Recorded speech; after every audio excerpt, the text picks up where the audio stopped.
shortest poem. The shortest poem that was actually written by Muhammad Ali. It was the me and we. And the thing is here, we had to sort of, it was mentioning sort of differentiating between the self and what's the collective benefit. And here, again, there's certain things that he was mentioning for that. And I mean, for example, once he was saying that in order to a person to actually develop themselves, then they need to sort of focus on themselves, and then also what collectively a benefit they can do for the humanity at large, inshallah. So now we're going to go into our normal sort of majlis format, inshallah. So we're going to ask our Honourable Hafiz Imam Sahib of our mosque to come and do the actual tilawat. We'll have our brother Ahmed Razad doing a mankabat of Imam Hussein. This year mankabat is in praise of Imam Hussein, because the days of Muharram are coming, days of sacrifice, and what better and most optimal way of their sacrifice is from the Ahlul Bayt at this particular time. And for those people that haven't already, the YouTube channel that is the YouTube channel of Sounds of Heaven, if you can like, comment and subscribe to this channel. It's a form of sharing the message. This message, this wonderful message that's being portrayed to all corners of the world, inshallah. And for those people that actually want to taste the fruits of Jannah in this life, this is that same message that's being shared, but it's being shared in a nasheed format, in an audio format. So there's actually deeper meanings behind these mankabats and behind these nasheeds. So and then we have our Ustadh Shaban that will go ahead and actually deliver the nasiha. Then after the actual nasiha, what will happen is there'll be another sort of short 2-3 minute break for any announcements or updates or anything that's coming in during the week, and then we'll have our zikr. The zikr, and here we should really connect to the actual zikr. Sometimes our minds wander, sometimes we're thinking about work or family or our previous experiences, but here we should actually really focus on the actual zikr, that Allah subhanahu wa ta'ala is with me, watching me and hearing me. So without further ado, I'd like to call our Hafiz Imam Sahib to come forward, and they can do the nasheed. If they want to come on that side here, please, inshallah. And jazakallah khair.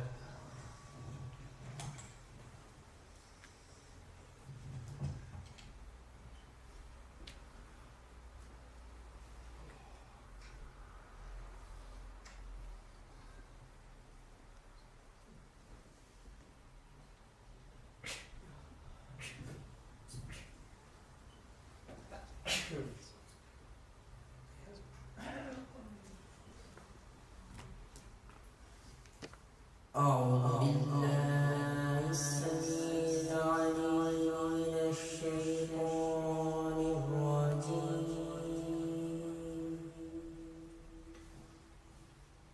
بسم الله الرحمن الرحيم.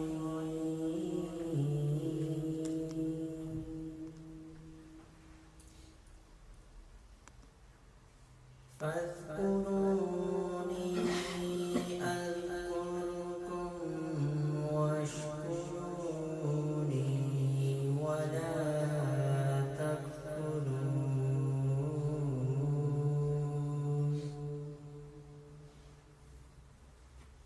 يا أيها الذين آمنوا استعينوا بالصبر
والجوع ونقص من الأموال والأنفس والثمرات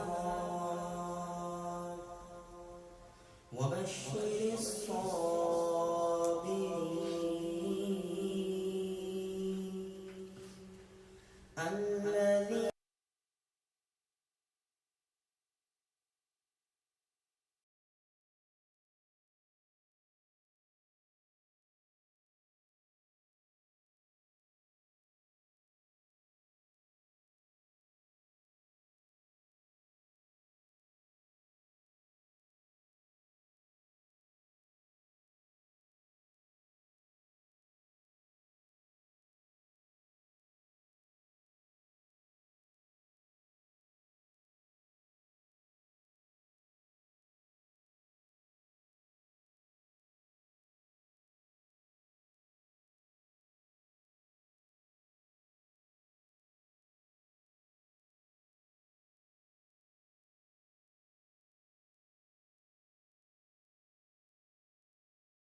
It's as if, imagine this whole world and everything it contains, and just imagine one dust or one speck of sand on a beach somewhere. That's just, imagine that telescope has zoomed into that piece of sand, and what is found in that piece of sand, in that much space, it's found billions and billions and billions of galaxies that we thought didn't even exist. That if you look into the sky at night time, it's just darkness. You wouldn't see there anything.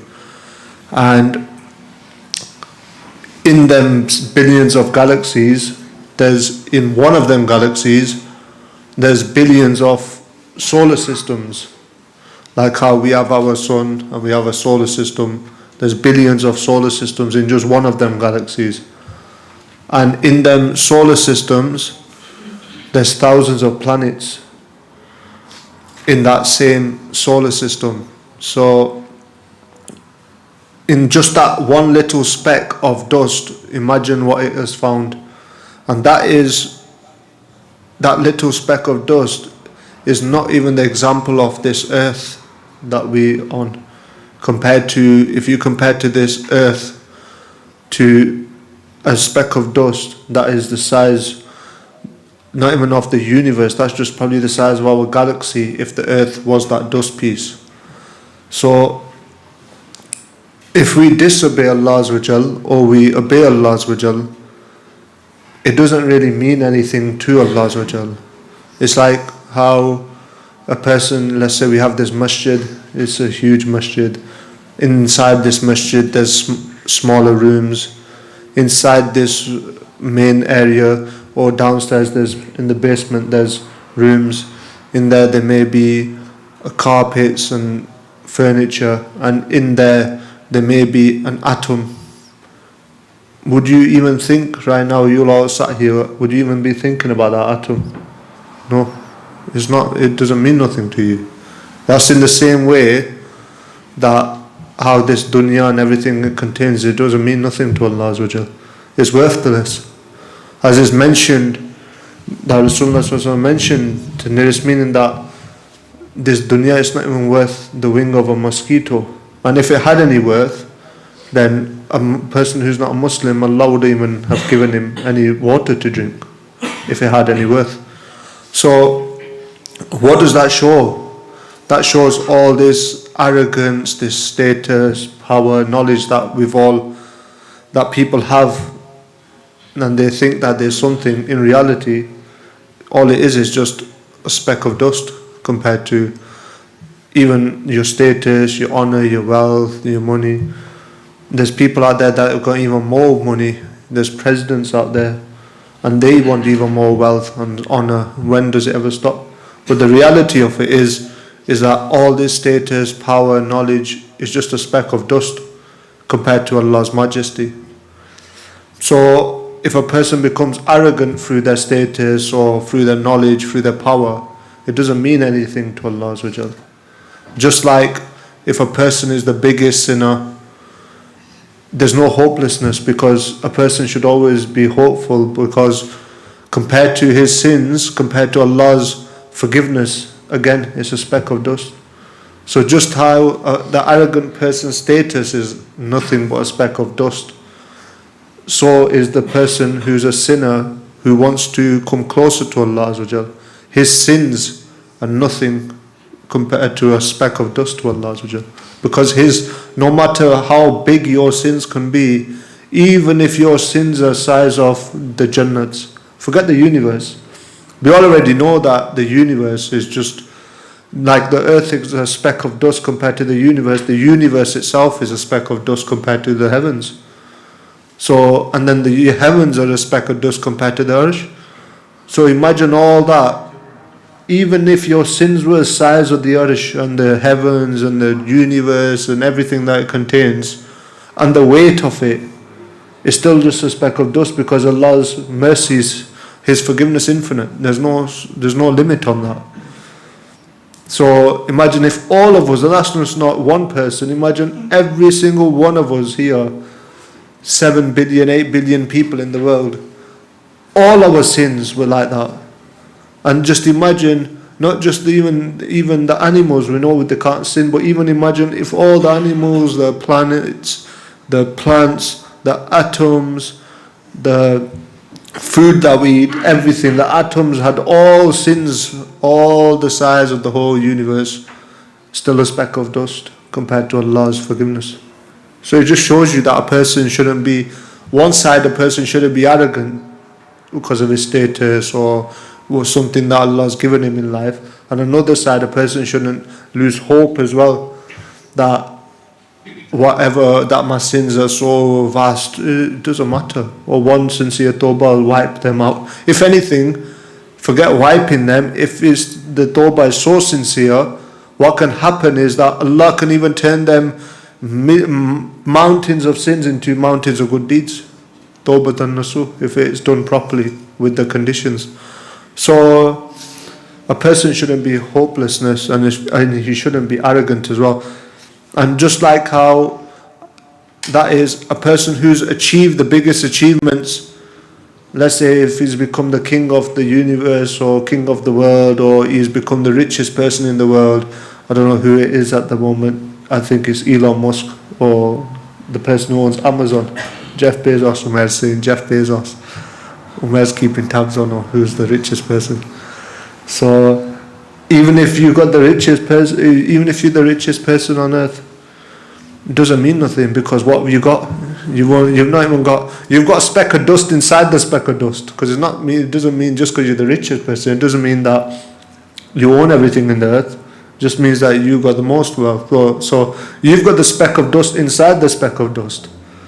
So it doesn't mean nothing. And even if you're the biggest failure, again, it doesn't mean nothing, because all it is, so compared to just how if you achieve the greatest thing, like how we mentioned that Jeff Bezos or Elon Musk is the richest people in the world, when you compare it to Allah's treasures, it's nothing, it's not even a dust. And if you compare even one of Allah's treasures that Allah's given them, even just oxygen, they can't even breathe. They'll give all their treasures just for the one treasure. Just imagine how big Allah's treasures are.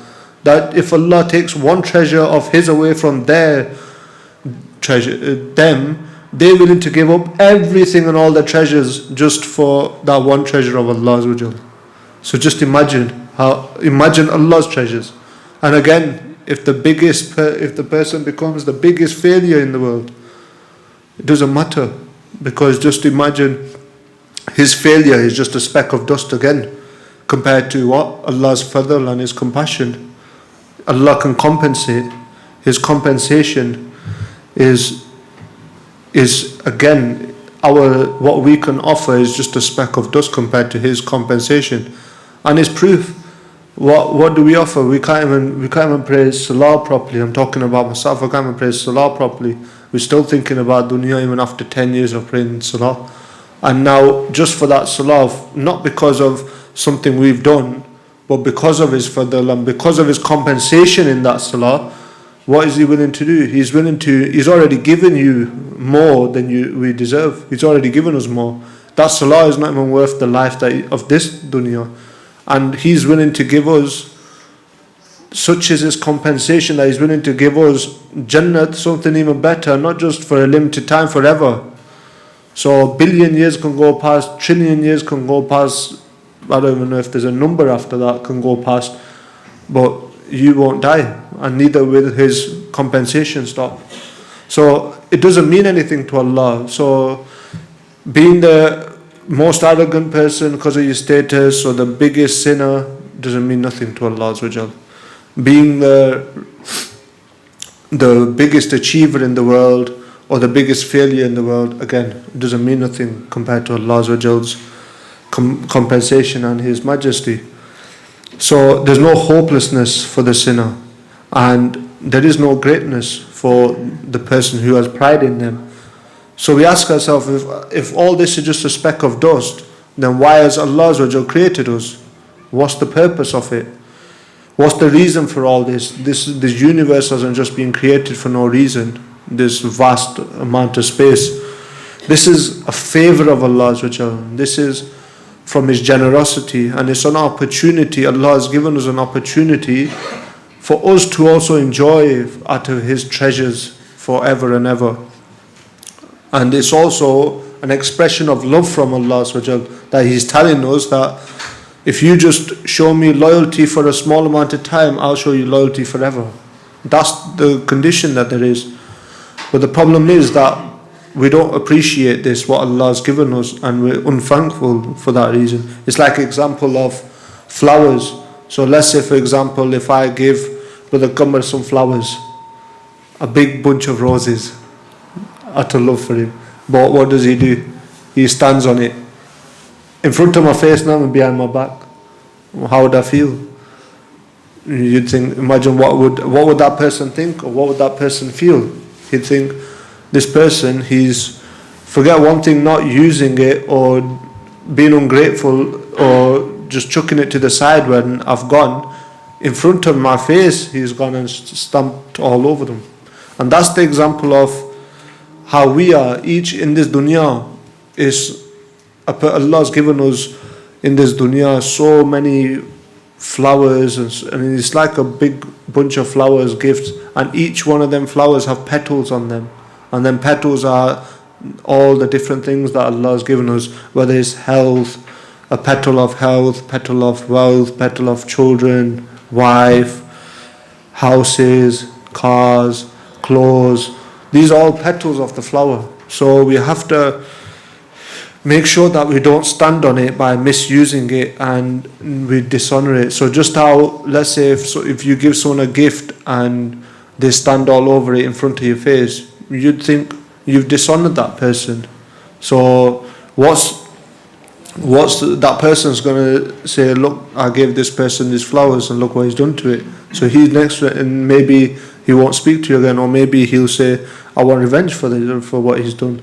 And that is what's going to happen to us as well, in the form of hell. What is hell? Hell is just a place where people who are ungrateful to Allah reside. That is where they are, and that's where that is where the people who are ungrateful and they threw away the gifts of Allah and His generosity. So we should take this opportunity to look after the flowers, and even if a person has misused the flowers, it's an opportunity for us to pick the flowers up and maybe look after them, maybe water them, maybe give them some life again.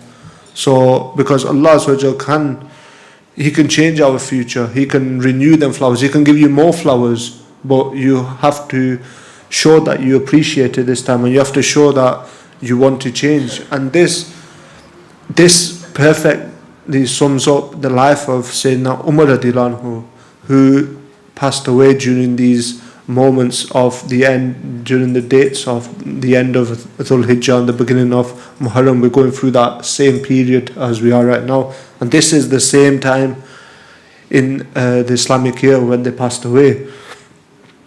And he is the perfect example of how a person can turn failure into success. There's nobody that I know of who may have achieved and started off with failure and achieved success to the level that they did.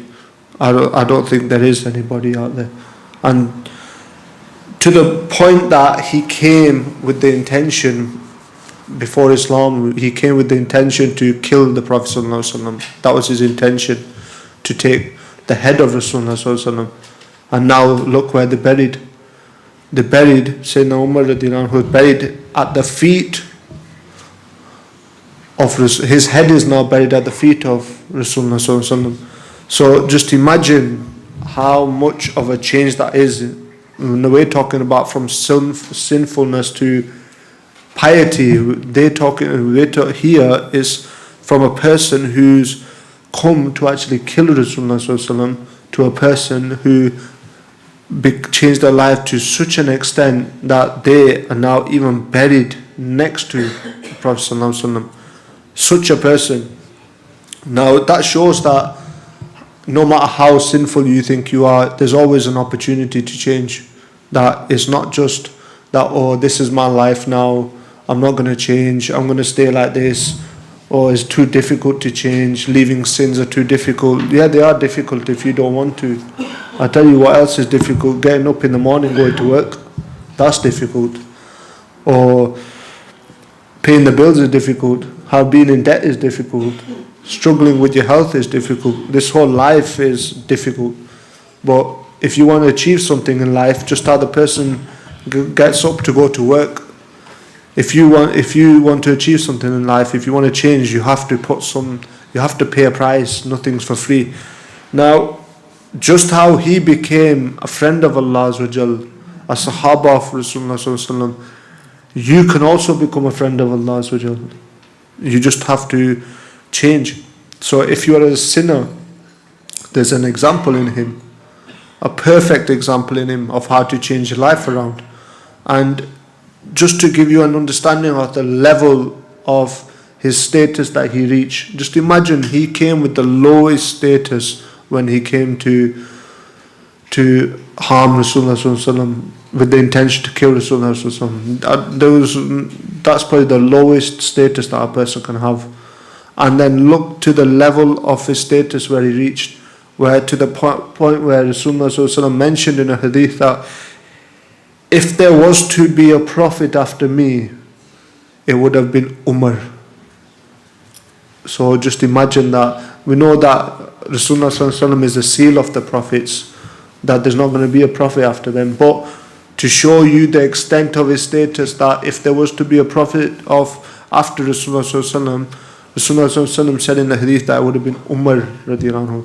So just imagine his status and his clarity, that there was 18 situations in the time of the Prophet Sallallahu Alaihi Wasallam, 18 situations in which Rasulullah Sallallahu Alaihi Wasallam took mashra from the Sahaba, and in 18 situations the command of Allah Azza wa Jal came down on the opinion of Sayyidina Umar radiallahu anhu.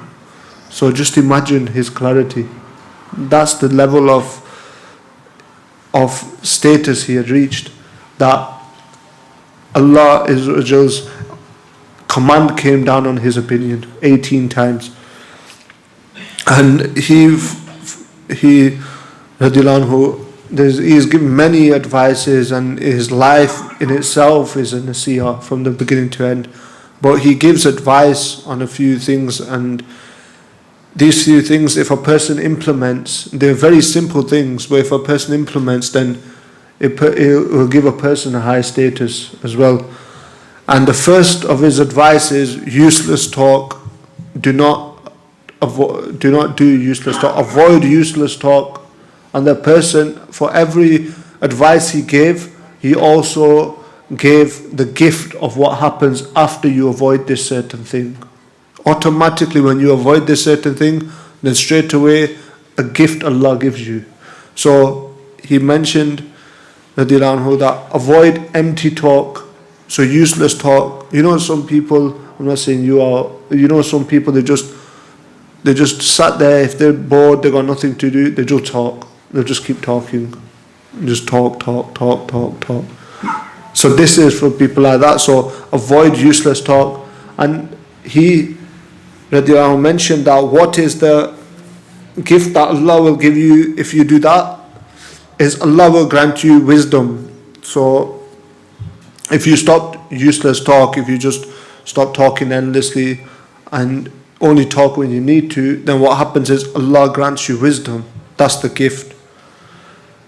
Then he mentioned that nosiness, that avoid nosiness, always thinking, what's this person doing, where's he going, or he's just looking out the window, or such and such person just jumped in his car, oh, I wonder where he's going, or he's got bags in his car, oh, where's he been.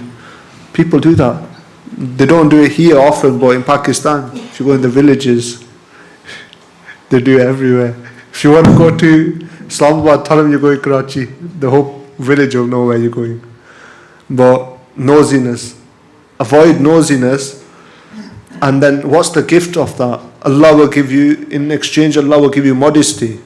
So if you stop looking at other people's faults and other people's lives, then Allah will give you haya. He will allow you to focus on your own. And if you expose others, then Allah will expose you. And then he mentioned, radiallahu anhu, that don't expose others' faults. That's another one of his advice, that don't expose other people's faults. Why? Because if you don't expose other people's faults, then Allah will in exchange again gift you. What will He gift you? Just how you cover other people's faults, Allah will cover your faults. So let's say, for example, but if you expose other people's faults, Allah will expose your faults. So this person who exposes other people's faults and other people's sins and other people's situations that they're in, he's only exposing himself, because what happened is Allah will lift the parda off him, and the curtain that's covering him, Allah will lift that. So it's just foolishness that if a person keeps exposing other people's fault, all he's doing is lifting his own curtain. So if you bemoan other people's faults and you expose them, then Allah will. But if you stop other people's fault and you cover their faults, then Allah will remove your faults and cover them. And this isn't just in this life. We hear about on the Day of Judgment that a person who doesn't expose people's faults, what happens? Allah will judge him in privacy behind a curtain. So even then, nobody will be able to see how many sins has this person got, or what has been doing in his spare time. Because he covered other people's sins, Allah will cover his sins when everybody's watching. So that's a gift from Allah if you cover people's faults. Next thing is worship. So if you want pleasure in worship, he radiallahu anhu mentioned that avoid haram pleasure. So if you want pleasure in worship, avoid haram pleasure. Avoid haram foods, whether you're eating foods that are haram, whether it's sexual pleasures, whether it's drinking alcohol, whether it's drugs. Avoid haram pleasure. And what will happen? Allah will gift you with what? Pleasure in your worship. And Allah will replace that pleasure that you had for haram, He will replace that in the worship. So just how much you enjoyed running after women, or you enjoyed sexual pleasures, or you enjoyed eating haram foods, or you enjoyed drinking alcohol, you will enjoy doing ibadat even more than that. And there's a hadith on this, that a person who does not do a lustful gaze, so if he has the opportunity to look at a woman and he lowers his gaze, Allah increases his iman.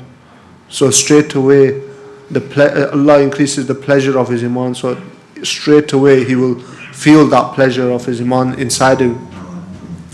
And the next thing that they mentioned is that if you want honor in your life, then avoid showing off. So let's say, for example, flashy clothes, flashy cars, flashy jewelry, flashy houses. There's no honor in that. They're mentioning it themselves, that in simplicity is honor.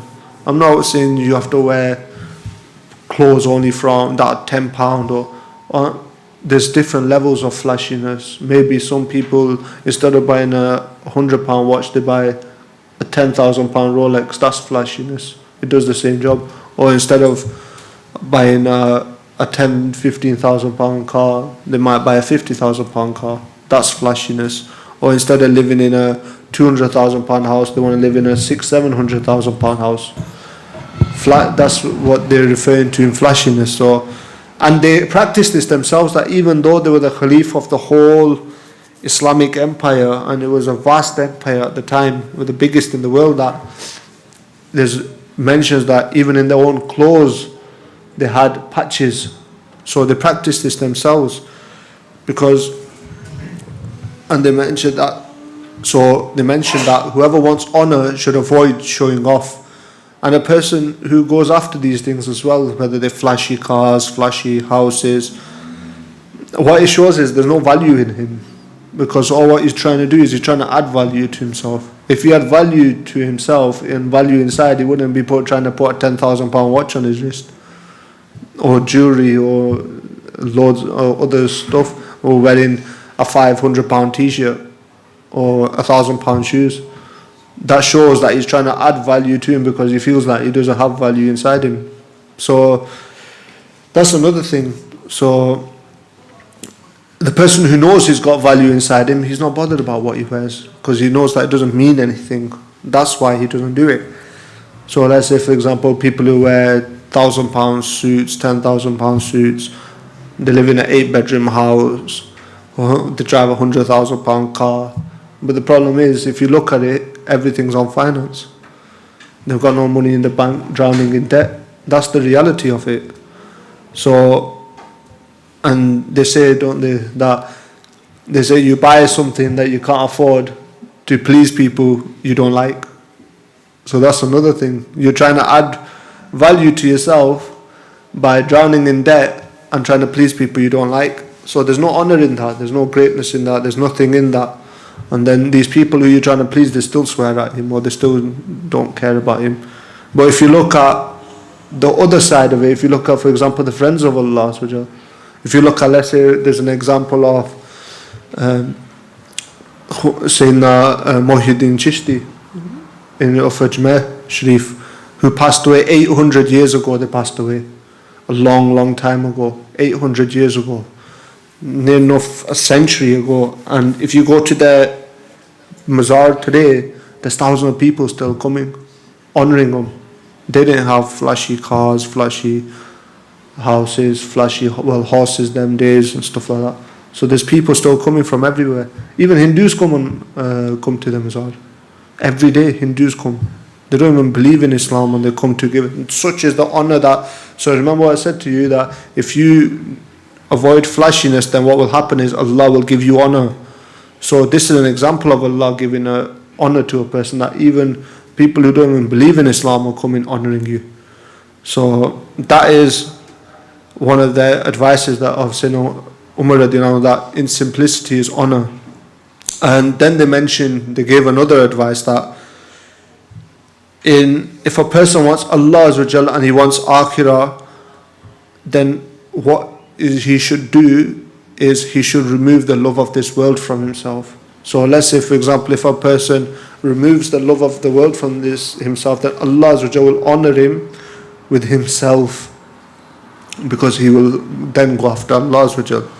Because the reason why you have to remove that love of dunya is because there can't be two things that fighting for your love. You have to remove one so the other can come into the heart.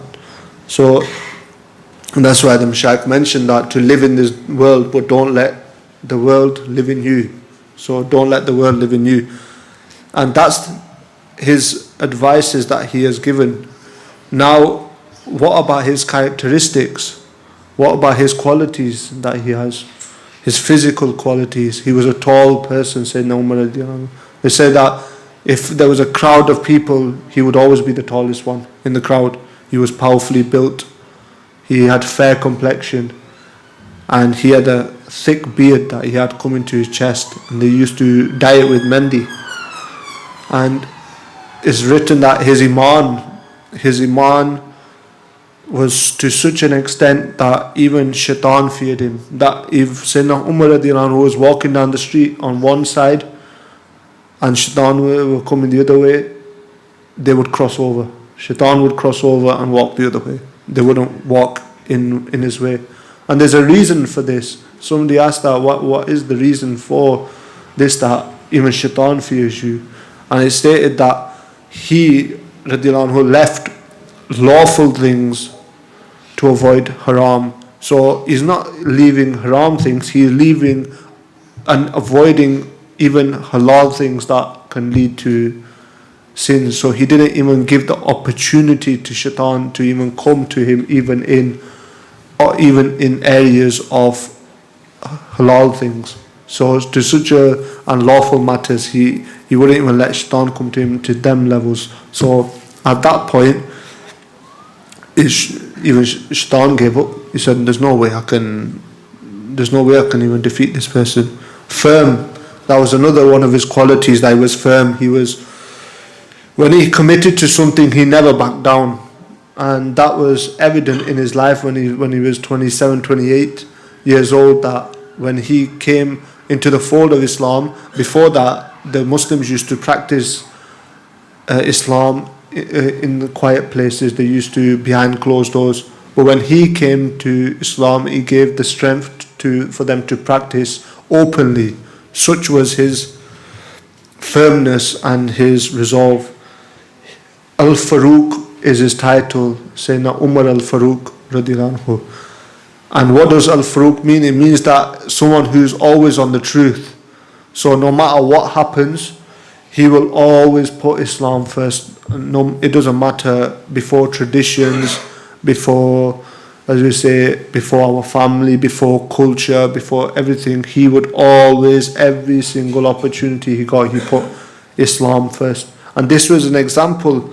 There was a story of one of his sons who was in charge of an area in Egypt where something happened, and he was supposed to, the punishment for that thing, whatever happened, was that the person would need to be whipped 80 times. And then he came to the governor of the time, who was also a Sahabi, and he said, I committed this act and I deserve whipping. And he said, that don't worry about it, that I'll just whip. He goes, no, I just repent. And he goes, no, I deserve whipping. And then what happened was, the governor of Egypt then whipped him in outside in his courtyard. He didn't whip him in the public place. Like back then, if you were going to get hung or you were going to get whipped, you'd go to this town centre. So let's say Bolton town centre in the middle, so everybody can see what's going on, if you were going to be hung or executed or whipped. Now, but he didn't whip him in the town centre. He whipped him outside in his own courtyard, because people had big courtyards then. And there was somebody there, and this news got back to Sayyidina Umar radiallahu anhu, who was in Medina Sharif from Egypt. So this news got back. Then he sent a letter to the governor, and he said, it seems like you've not treated him properly because you assume that he's my son. Bring him here. So he sent him all the way from Egypt, his own son, to Medina Sharif. And then he himself in the courtyard, not in the courtyard, in the main area, Masjid al-Nabawi, where everyone were, he whipped him 80 times himself, his own son. So it just shows you how much. Now imagine the test of it. And then after he whipped him, he started to cry because it was still his son. But that shows you his level of his truth. That's why you don't just get statuses and titles like Sayyidina Abu Bakr as-Siddiq, Sayyidina Umar al-Faruq for nothing. Allah tests you before you get statuses like that. He was also brave. He was fearless. He didn't fear people at all. He would go to, an example of his bravery was when there was the migration of Medina. The Sahabas, they would leave at night time so they could avoid the Quraysh finding them, because they feared that if they found them, they would either harm them. But he was so brave that he left during the day and he went into the middle of Makkah Sharif, and he gave a proclamation here. He said that if anybody wants to die, then follow me, I'm leaving to Medina Sharif. So such was his bravery that nobody even followed him. Such was his bravery. And he was also very compassionate, that when he was the Khalif of his time, he mentioned that even if a dog dies in this Islamic empire, in this Khilafat, then it's my responsibility. I'm responsible for that. So just imagine his compassion, that even if a dog dies, he would fear that what would happen to him. And even feeding, no matter, even if he was the Khalif of his time, he would still feed disabled people that couldn't even eat. He would still go to people and care for people, no matter how much of how hard his job must have been. Imagine, forget the prime minister of a country, we're talking the person who's running an empire of multiple countries. So, and that's the level of his compassion. And he was very intelligent. His intelligence was noted. Everybody knew how intelligent he was, to the point that he could foresee things. So this, when every Ramadan, when we do Taraweeh, What's the reason for that? He is the one who implemented that. Before that, people used to do Tarawih on their own, but he realized that if we don't implement the Tarawih, what's going to happen is the Hafiz people, the Muslims are not going to have motivation to become Hafiz, and neither, once they become Hafiz, they're going to have motivation to keep doing their door, keep learning their hifz, and keep on making sure that their memorization is clear. So what they do is every single year they have to make sure, regardless whether they like it or not, they have to stand in front of everyone and they have to do their full tilawat all the way from the first chapter to the end of the Quran, from the beginning to the end. So that was, imagine how he could foresee that. That was his characteristics and his qualities and his achievements, his many achievements of his, even till this day. Many societies, like you hear all these Western societies that we're westernized, we're modern, we're civilized. If you look at the foundation of their societies, you'll see that it was everything that he implemented. You know, don't you, of every time that here now there's a leadership debate between the two, Liz Truss and Rishi Sunak, and they're both saying, vote for me, vote for me, vote for me. What will I do? What did they do? Talk about the tax system.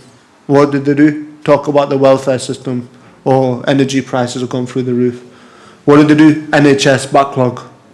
These are the things they talk about. Or Ukraine, the armies. We need to strengthen the armies. If you look at all these are the four things that are the foundations of Western societies. That's why even if 100 years from now or 100 years ago, anybody who comes in to power, they'll talk about four things: taxes, welfare state, army, and they will talk about in terms of the actual governing.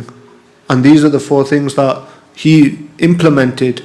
So just imagine, many of these foundations that these Western societies are built on, they're built on what he implemented. And that's one of the reasons why they're successful and why we're not, because we left them. There's no welfare system or there's no NHS system in Pakistan, and in many Muslim countries there's not. So where we left it, they picked it up, and look how far they've gone, and look how our education system, there's nothing, and look where these countries are. And why? Because they just implemented what he did.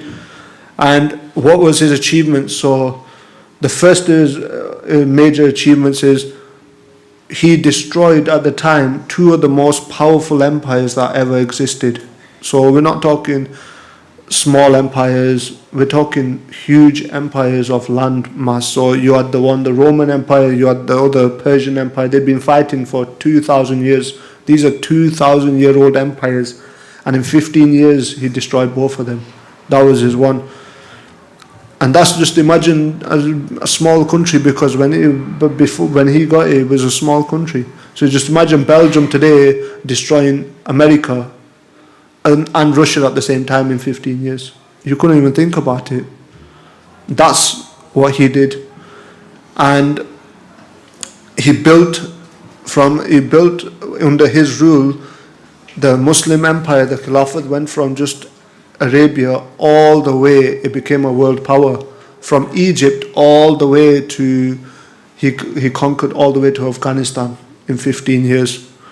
So even under his Khilafat was when Al-Aqsa was liberated under his Khilafat, and that was the first time under his Khilafat that Jews could even come back to Jerusalem, because before that, when it was under Roman control, Jews weren't allowed in Beit al-Maqdis, they weren't allowed in Jerusalem or in and around Palestine. He also created a welfare state. So he created a welfare state, pensions. Oh, now you hear pension state. He was the first one to create pensions for wounded soldiers, and free healthcare, and a benefit system for the poor. So you hear all these people that, we're civilized, we have a benefit system, we have NHS system. He created this 1400 years ago. We had this. Again, he created financial institutions. So nowadays you hear of the Federal Reserve in America, or you hear of Bank of England. He was the first one that created that Bayt al-Mal, where the finances of the whole Khilafat was dealt with in one place. Infrastructure, again, he built canals and roads all the way through the empire. Courts, so judicial system, like you have the judicial system, you have the high court. He built the first judicial system in the world. And he built also a police system, so to ensure that there's civil order to police things. So in terms of criminal acts and stuff, there were a police. Could you imagine 1400 years ago we had police? And these, I don't think they had it 300 years ago. Education, again, he founded the Islamic education system in terms of jurisprudence and fiqh. He founded it. Islamic calendar, he radiallahu anhu changed it from the Islamic calendar. Do you know what you see now, how it is in terms of, as it mentioned, after Hijri, AH, whenever it gives a date, I think it's 1437 or AH, it always mentions at the end of it. He is the one who founded that. So, and he ordered it to start the date that the Prophet ﷺ left Medina Sharif. Left Makkah Sharif to Medina Sharif, entered Medina Sharif. That's the date the Islamic calendar was created. So, just to summarize, we have to appreciate not just them, their qualities, but we have to also appreciate their achievements, what they did, because the achievements, what they did, they've lasted for 1400 years and they're going to last for many, many centuries. But you have to also ask yourself that, how can I relate to Sayyidina Umar radiallahu anhu? And the way that we can relate to Sayyidina Umar radiallahu anhu is, look where his journey started. From the lowest of the lowest depths it started, which was trying to kill Rasulullah. And then look where it ended. It ended to such a high status that he is the second highest status after the prophets. So just imagine, after all the prophets, is Sayyidina Abu Bakr radiallahu anhu in status, then is Sayyidina Umar radiallahu anhu, after all of them. So it is an example to us that we can also be, just how he achieved such greatness, we can also achieve greatness in our life as well, to our own level. And the greatest of all things that a person can achieve, that what he showed was submission to Allah Azza wa Jal. سبحانك اللهم وبحمدك أشهد أن لا إله إلا أنت أستغفرك وأتوب إليك.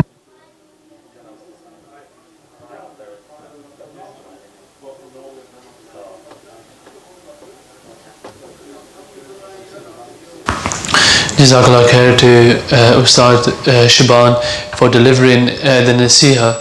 And now again the ball is back in our court. We've heard about the likes of Sayyidina Umar radiallahu anhu, who is a beacon and a star to follow. But how do we actually implement them qualities? How do we go ahead and actually try to copy and paste, like these blessed personalities have immense qualities, but how can we get it in our life? Our life might be going ups and downs at the moment, or we have the want, and that's why we're here. But how do we actually sort of transform our lives? How do we go ahead and actually implement this guidance on a day-to-day basis? We have a course of Tariqa Muhammadiyya. In English, that basically means the path of Muhammadiyya Sallallahu. And what that goes and does is it brings these qualities, and it's a transformative thing. It's a step-by-step in a systematic order, and you go ahead and actually transform the way your tongue and your bodily organs, how they go ahead and actually mimic the Prophet Muhammad Sallallahu Alaihi Wasallam, your mind, your heart and soul. So for those brothers that do want to know a little bit more, then they can come here, see myself after the majlis, and we can sit down. The second thing is that we, at this current moment in time, we have a Jamaat that's going towards Reading, and this is like a dawah caravan. They're going. There's a group of brothers have sacrificed their time to actually spread this message, this beautiful message. They've actually sacrifice their time, money and energy just to sort of for that. Also here there's I mean not here but in a different centre there's a women's retreat that's here going on solely just for women, because if you educate it's that famous saying, if you educate a woman, you educate a whole generation. So they actually sort of learning, and then also we have the Maidenhead retreat that's coming on in the 19th to the 21st of August. This retreat here is to see and taste Islam, to have the motivation. Sometimes we lack motivation. Theoretically we know what we need to do. We know that we should be praying, we know we should be reading the Quran, we know that my actions sometimes they may be good, sometimes they may be bad, but our motivation is always up and down. So here is come and learn how to motivate yourself, how to be self-motivating, and once we're self-motivated, inshallah, then we can go ahead and actually transform transform our lives. And then lastly I want to mention is for those people that have any sort of a specific needs, i.e. they've come for healing or they want a course update, we have our dedicated ustads who again selflessly week in week out they actually spend the time here and actually and give that time to us. So what we should do, we should actually put our names down. If you've not had a course update for a while, come see myself and you can have a course update. If there's any sort of healing your needs, let's get them your needs met. Why? Because then you can carry on with your lives. Again, everything here is completely free of charge. Ustads here, you're dedicated. Sometimes they're here till 3, 4, 5 o'clock in the morning, and then they have their work and other commitments here to do. But they're here for us, so we should actually benefit. We've not this it's actually a majlis, alhamdulillah, that we're here, but we have to sort of benefit and move and try to progress forward. And in order to do that, the blessed Ustads, they've actually sort of dedicated their time. So for those people that do have any sort of healing or any course updates, then please do come see myself, inshallah. And lastly, if you can all just stand up, get some blood rushing towards the legs, and we can form a nice neat semicircle again, and then it's time for the zikr. So how should we think when we actually are doing this blessed zikr? We should think that Allah subhanahu wa ta'ala is with me, watching me and hearing me. And if we heedless of Allah subhanahu wa ta'ala, as soon as we remember, then we should always just sort of refresh that intention. If you all want to just come forward a bit, inshallah, come forward, and those people at the back, they can come forward, inshallah. And we want to create a nice little neat semicircle. The first line, if you can again make the first line neat, that's fine. If you want to come forward, make the first line neat. Jazakallah. And if we can get one or two brothers just sort of fill in the gaps here. And again, now that the first rows here need, if you can, if the back can also come forward as well. So if you can all just come forward. Jazakallah. Again, we want to refresh our attention that we're doing it solely for the pleasure of Allah subhanahu wa ta'ala. We want to block out any other sort of interferences or any other thought processes, dunya and everything, so we can leave that at the door. Any thoughts apart from Allah subhanahu wa ta'ala or anything that's connected towards Allah subhanahu wa ta'ala, if they come, then just think that Allah subhanahu wa ta'ala is with me, watching me and hearing me. Jazakallah khair. I'll now hand over to our brother Ahmed Raza. Jazakallah khair.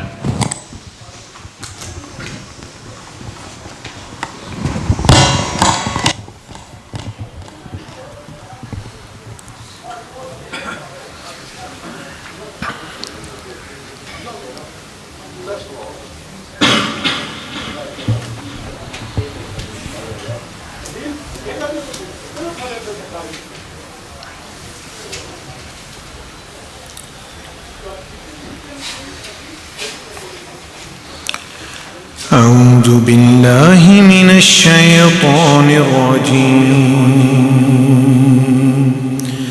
بسم الله الرحمن الرحيم الحمد لله رب العالمين الرحمن مالك يوم الدين إياك نعبد وإياك نستعين اهدنا الصراط المستقيم صراط الذين أنعمت عليهم غير المغضوب عليهم ولا الضالين.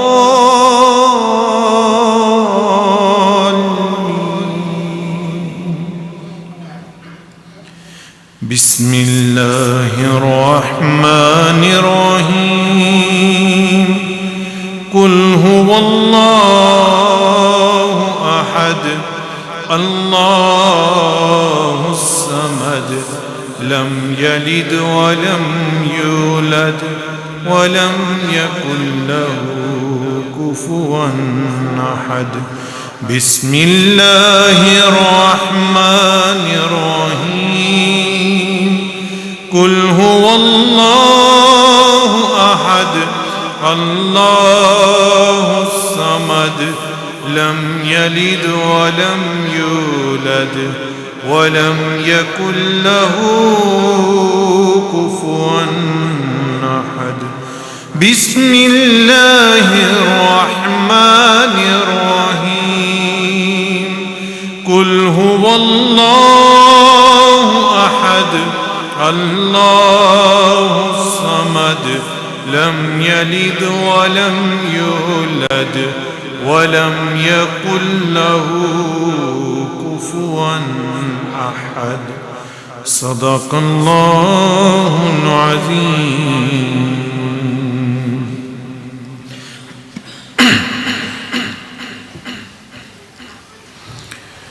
إن الله وملائكته يصلون على النبي يا أيها الذين آمنوا يا أيها الذين آمنوا صلوا عليه وسلموا تسليما. مولاي صل وسلم دائما أبدا. مولاي صل دائما أبدا.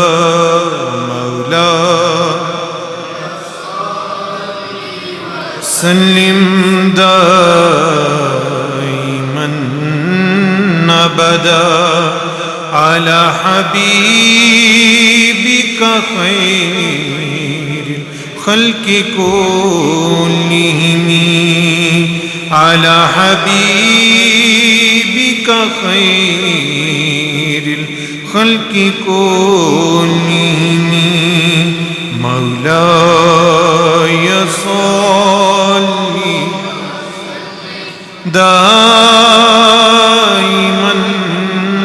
أبدا على حبيبك خير الخلق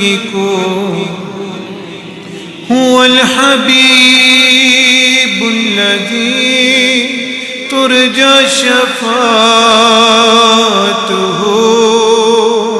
هو الحبيب الذي ترجى شفاعته. هو الحبيب الذي ترجى شفاعته.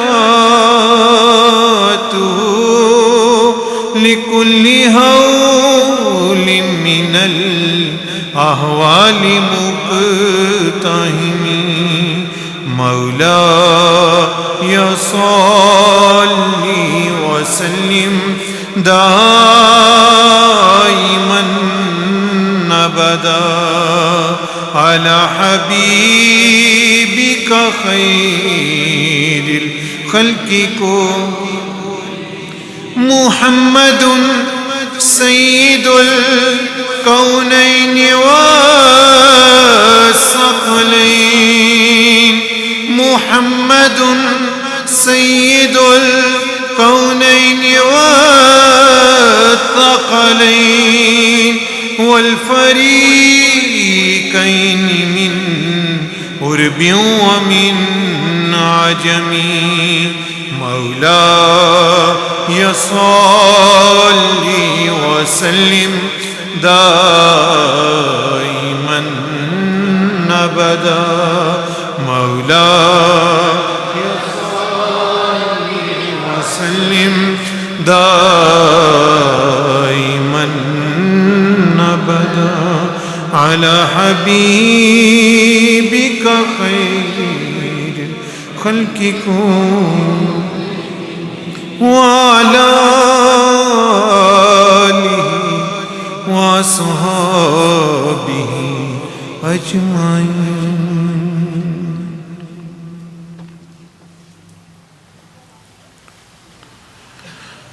فاعلم أنه لا إله إلا الله لا إله إلا الله لا إله إلا الله لا إله إلا الله لا إله إلا الله لا إله إلا الله لا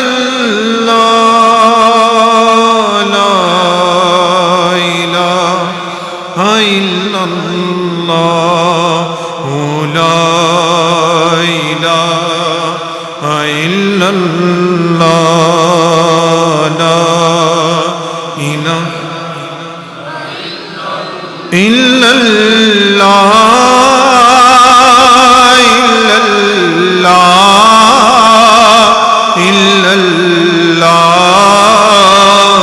إلا الله لا إله إلا الله إلا الله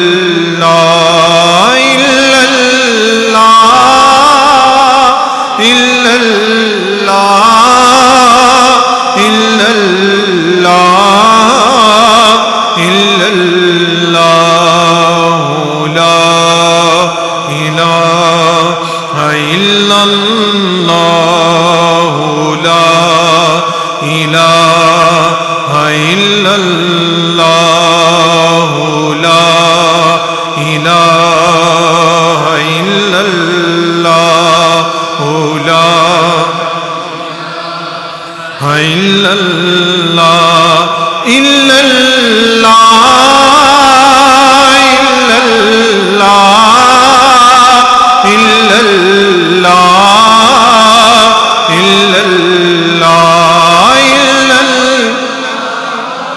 إلا الله إلا الله إلا الله إلا الله لا إله إلا الله لا إله إلا الله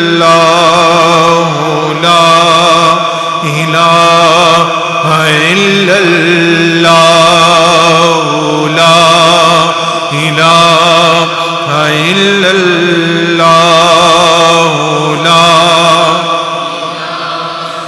إلا الله إلا الله إلا الله إلا الله إلا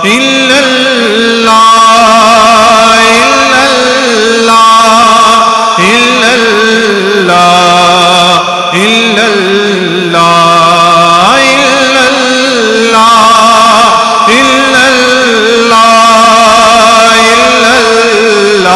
إله إلا الله لا إله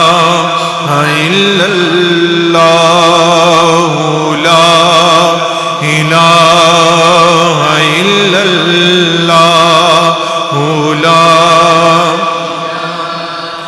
إلا الله إلا الله إلا الله إلا الله إلا الله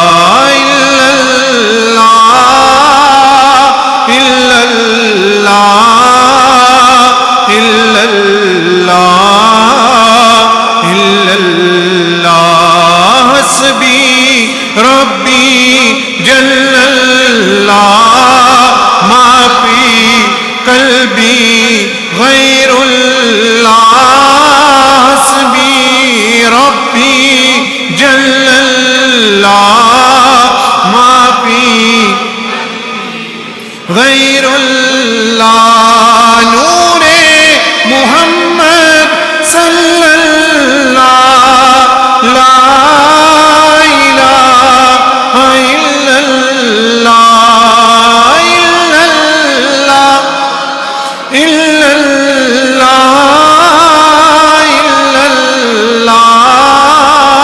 إلا الله إلا الله إلا الله إلا الله أول وآخر ہے اللہ ظاہر و باطن ہے اللہ أول وآخر ہے اللہ ظاہر و باطن ہے اللہ أول وآخر ہے اللہ ظاہر و باطن ہے اللہ ظاہر و باطن ہے اللہ خالق و مالک ہے اللہ إلا الله إلا الله إلا الله إلا الله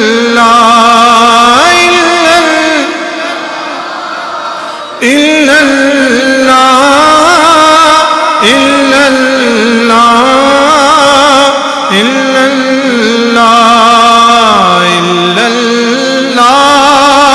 إلا الله إلا الله إلا الله إلا الله إلا الله إلا الله لا Allah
رب اغفر وارحم وأنت خير الراحمين رب اغفر وارحم وأنت خير الراحمين رب اغفر وارحم وأنت خير الراحمين رب اغفر وارحم وأنت خير أنت خير الراحمين أنت خير الراحمين أنت خير الراحمين أنت خير الراحمين رب اغفر وارحم وأنت خير الراحمين رب اغفر وارحم أنت خير الناصرين أنت خير الناصرين أنت خير الناصرين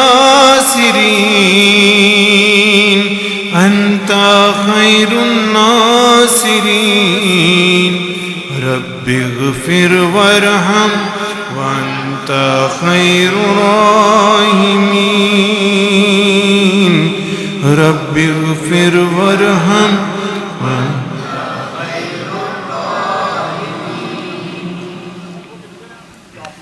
أستغفر الله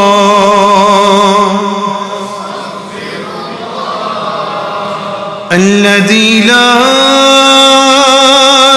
إله إلا هو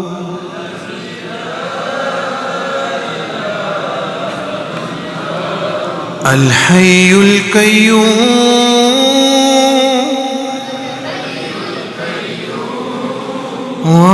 وأتوب إليه